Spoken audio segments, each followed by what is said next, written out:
Chris Chinnock here, Insight Media. It is Display Week 2026. Yes, already. I'm here in the Tianma booth with Dale Manu. Dale, we are going to take a little walk around the booth, and I hope you're going to give us all the information about micro LEDs that you're showing here this year. Absolutely. All right, let's take a look at what you got. Okay, we have a very bright HUD here. Tell us about this HUD. So this is a micro LED, obviously a technology demo, where we're showing a head-up display, and the micro LED imager is running at 120,000 nits. Or the way that we're showing it, we can do a display that reflects off the windscreen, but does not require a darkened area of the windshield. We can do it on the regular, highly transparent windshield, and you can still see the image just fine. Yes, and it is a very bright image. You can't dim this thing down to 1 nit, which you would need for a commercial product, because it's still a prototype, correct? Correct. That's my understanding, is that it does not have the full dimming range required for a production product. Okay. And what size panel? What are some of the specs we have on this? So this is a 12-inch micro LED. It's a 1500 by 256 resolution with an LTPS backplane. All right. So what's the next step in the commercialization or development of this product? So I think at our conversation at CES, we discussed that we're heavily invested in all laser mass transfer from wafer to backplane. Yes. All steps, yes, including repair. And so this is a development evolution to show the ability to drive a high current, high output display with that same process. So it's a process capability demo, not a viable product at this time. Okay. But it's the next evolutionary step to show that we can do it, and we can drive it very hard to get such luminance out of it. Right. But to make a commercial product, of course, you have to balance the capabilities of the device with the ability to get rid of the heat on the substrate, yeah, to make it workable. Yes, and lifetime and all that. Right. And that just becomes an engineering issue once you're satisfied with the rest of the process. Right. Okay. So that obviously the only virtual distance you have here is the distance between the display itself and the windshield. So it's a very short virtual distance here. Correct. So it's not a head-up display in the sense where the image is floating, several meters in front of you. Your focal length is still right at the windshield. Right. But instead of having to drop your eyes all the way down and refocus like you do when you're normally driving, you're still having to refocus, but you're basically staying within line of sight. Exactly. So you're not having to bob your head around, and you're already light adapted, yeah, right? So, and like in my car, in the daytime, I'm looking out. When I look down, the display is bright, but everything else is relatively dark, right? Yes. So you have to adjust to be able to see it. Yes. Okay. Now, also at CES, you showed, I think it's called the Iris HUD. The Iris HUD it's another term for the reflected optics. So this is not direct view. This display is being reflected off the windshield. Off the windshield. Yeah. We have another Iris HUD here using just LTPS LCDs, but it doesn't have the luminance output. So we have a black area so that you on the bottom of the windshield, okay, so you can still see the image.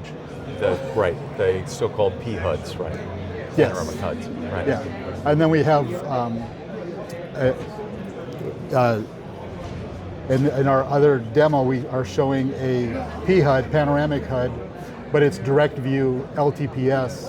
But in that particular one, it's a dual cell. So we have the monochrome panel for dimming, right, behind the color panel. Right.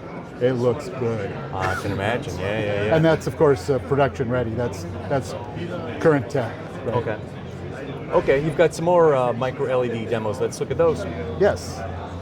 Here we're showing 7-inch dual-sided micro LED. And so these are two 7-inch panels that are laminated back to back. So you have a completely different image on each side. Again, it's a process capability type of demo because the two panels are aligned within 10 microns. So there's no bleed through between the two panels. So when you look from one through the other, you cannot see even the back side of the other panels, right? Yes. It's perfect alignment. Yes, I noticed that too, and I've seen other demos of these back-to-back panels like this. What do you think the application is here? I thought it was more like signage applications. I think that's a possibility. There's been talk about maybe for very high-end conference rooms where you would have this kind of a sign in front of the attendees, so that you're seeing the other person's information and they're seeing yours through the same transparent display. So maybe like a back-to-back monitor, almost like a situation. Right? Yeah, but being transparent, you can still see through it for whatever that is worth, of course. There's also been discussion about the technique possibly being viable at some future date in automotive, where you may want to have a display that you can see, but somebody outside the vehicle would get a different message, some kind of a warning, or I suppose it could say, advertising whatever ride-sharing service you're with, something like that. Right. Okay. But again, that's a concept. More of a concept chasing an application. Yes. It's a solution in search of a problem. There you go. So here we're showing 3 of our 7-inch micro LEDs, like we just saw on the dual-sided. And these are tiled side to side to form a single 19-inch display. And again, another process capability demo, because we've developed a tiling technique for basically being virtually seamless. So as we showed on the micro LED TV demo at CES, our border thickness is around 20 microns, because we can wrap the vias around the edges in that space. Right. And so that's our the conductors, not the vias. Well, right. Exactly. Right. So that's what we're showing here, is the ability to splice displays end to end with virtually no border. Right. Yeah, and looking at it, you can see a very tiny little black line and a border between them, but it's essentially imperceptible. Right. And as you point out, our demo is actually highlighting the border, not hiding it. It is. That's true. And the line width is quite small. Yep. We have another capability demo showing micro LED in a round form factor. So this is showing our ability to do arbitrary shapes with micro LED, like we do with other technologies like OLED and LCD. And again, maybe this is an automotive application, perhaps. Yeah. There have been concepts like some concepts have shown a small round display in the center of the steering wheel. Yep. There's also been for those of us old enough to remember, analog gauges. Yes. Having round gauges discretely instead of one panel and blocking stuff out. It could actually be an actual round display for that purpose. Yes, very legacy looking. Indeed. So I mentioned earlier about the 108-inch TV demo from CES. Yes. That demo was made up of 8.9-inch panels tiled to make a 27-inch, and then the 27 inches tiled to make the 108-inch. Right. This is one of those 27-inch tiles. So it's a 3x2 matrix of 8.9-inch micro LED displays. Okay. So you've got this is LTPS backplane too. Is all this LTPS backplane? Yes. Okay. So you've got at least 2 different sizes here. There's a 12.3 and an 8.9. And a 7. And a 7. Yes. Is there a reason why you have 3? Can you consolidate these to one kind of tile size in the future, you think? I think the answer to that is based on application intent. So each one of the tiles in this 27-inch are actually fairly low resolution. Yeah. Because that entire panel that we showed at CES was 4K by 2K. Right, good point. Yep. Whereas these other ones are high resolution. Good point. And they're specifically in a 7-inch, and the tiled 7-inch is very good for different use cases inside automobiles today. Yep. To stay inside the form factor that's being established, as you mentioned, for the panoramic HUDs and things like that. Yeah. Okay. Yeah, all right. So hard to get away hard to standardize. Well, you know the old joke, I want to be unique just like everyone else. There you go. Yeah.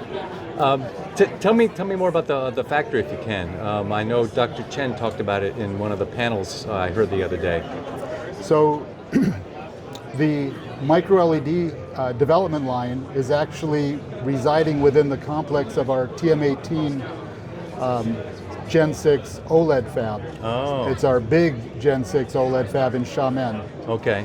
And it's not part of the OLED fab, but it's in the same complex. It's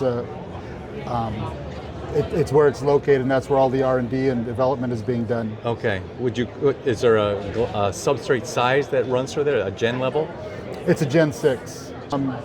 Honestly, I'd have to double check, but my assumption had been that they would run the backplanes at a larger size because it's established process with high yields, and then cut it down to the size that they need for the micro-LED process. Oh, okay. Remember, the OLEDs are done half sheet. Right. The array is done at full size, and then it's cut in half for the OLED process. Gotcha. So I personally made the assumption they would then cut it again for the micro-LED process. That makes sense then. Okay, yeah. But I honestly would have to confirm with the factory to be sure. Okay. Are there any special processes that you need in the micro-LED fab that you think are maybe, let's call them non-standard? Not to be too glib, Chris, but I would think that all of them, other than the backplane, until everybody is properly in mass production, it's all prototype, right? Yeah. So the processes are being developed and honed, and it was asked earlier if we were working with play nitride, and yes, we're still working with play nitride, for example. Okay. But we're bringing as many of the other processes as we can in-house to make it work. Right. And of course our yields are exactly what you'd expect for a prototype line. So there is no high volume today. Right. We heard in the conference yesterday, and I've kind of heard it repeated here today, that maybe, we keep saying 5 years. Yeah. And we may be surprised that it might be less than that. But 5 years would really mean viable product, not replacing every display. Right. Not millions and millions of displays, but certainly in the tens of thousands or hundreds of thousands of commercially viable product. I'm not hearing that directly, but it was certainly hinted at the conference. And then I heard some comments here in the booth earlier that maybe it's closer than people really believe. Well, my understanding is most people in the automotive space, they're looking at these technologies now for the model 31 or 32. Yes. So, it's not quite 5 years, but it's getting close. Well, yeah, so model year 3032 means production in 3031 or slightly earlier, depending on the overall supply chain. I mean, for the components, not for the assembled car. Right. Yeah. So that puts you 4.5, 5 years out. Right. So that's basically how long you got to get it together. Yeah. And our demos here are showing that we're able to make obviously more and more samples defect-free. It wasn't that many years ago that nobody was making a defect-free sample, and now they're all defect-free. Right. So that by itself is a pretty big milestone in my mind. It is. No, absolutely. Now, I still don't see anyone publishing numbers on these, yield rates and defect rates and qualification numbers and this and that. Right. Because it's still too early. Correct. Or too proprietary. Or both. Indeed. But I was part of a conversation earlier today asking about pricing, which of course basically becomes a function of yield as well at some point. And if you look at, of course, LCD is the base price, and then you think of the multiplier to do a mini LED backlight, it's what, 1.2 or 1.4, something like that. Okay. For an automotive grade, maybe a little bit higher. And then to go to OLED, that would be automotive grade. Now you're talking maybe 2x or more over a mini LED backlit LTPS display. Yep. And in 5 years, the premium for micro LED is expected to be in the 2 to 3x range over OLED. So definitely premium pricing, Yeah. but I don't think it's as bad as people might be fearing it would be for such a new technology that has such a 120,000 nits. I'm still amazed at what we're getting out of it. Yeah. You're not getting that anywhere else, really. So Yeah. maybe there will be vehicles that can afford that premium for that kind of a display. Well, the other thing that came out of the business conference in the automotive space was pretty interesting statistics about the cost of vehicles in the US versus the cost of vehicles in China. It's Yes. about a 2x difference. Indeed. And the age difference is also much different in the US versus China, 50-something versus 30-something. Yes, I heard that. Yeah, and so there seems to be a clear goal or a need perhaps to price reduce vehicles here in the US to open up that market to younger buyers, which bodes against the integration of micro LEDs. Of course, but I'm going to look at it, of course, from the point of view of a panel maker. If you know your prices are going to be high and your capacity constrained because nobody's going to be able to make a tremendous number of them, your potential market is immediately constrained to the highest end vehicles. Yep. And although you're right that I think they said the average price of a vehicle in China was under $30,000. Yes. I've seen some really nice vehicles in China go for $80,000. They are really nice, very premium interiors. So with very premium materials. So whether it's the US luxury brand or European or Chinese, there are going to be cars that are going to put these displays in them, as you said, model year 31, 32, something like that. Yep. And the industry should be able to produce enough for that class of vehicle. Right. But let's face it, for the entire display industry, LCD's not going anywhere. No. So for mass market, everything, whether it's TV or cars, it's LCD. Yeah. That message came through loud and clear. Yes.